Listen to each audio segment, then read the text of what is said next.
Halika mga apo, makinig sa kwento ng White Lady sa Balete Drive.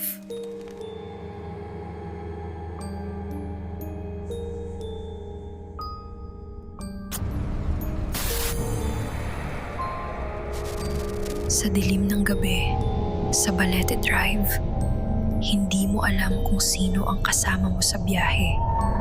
At minsan, ang kasama mo ay hindi na tao. Ang takot ay kumakapit sa bawat kanto, sa bawat anino. Isang presensya na hindi mo makikita, ngunit mararamdaman. May mga bagay na hindi kayang ipaliwanag ng isip, mga pangyayaring bumabalot sa dilim. Kahit anong gabin mong pagtakas, ang nakita mo ay mananatili sa iyong alaala. Ang Balete Drive, isang kalsada na may sariling kwento, sariling kaluluwa. At doon, sa gilid ng iyong paningin, naghihintay ang hindi mo inaasahan. Ang takot ay hindi kailangan ng tinig. Nararamdaman ito sa bawat hininga.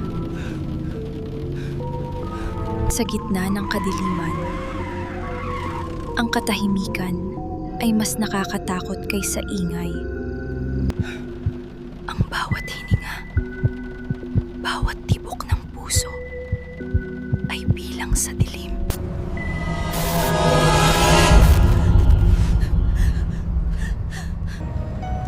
Tulungan mo ako.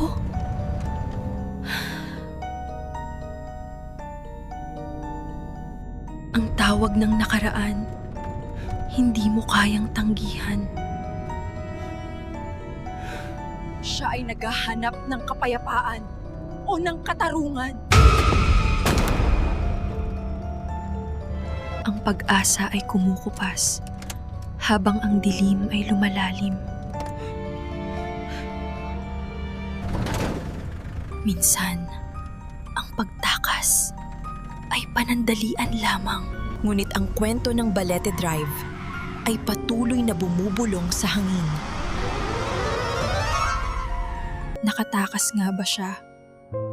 O dala-dala niya na ang sumpa ng Balete Drive? Ang mga puno ay saksi sa mga kwentong hindi kailanman mamamatay.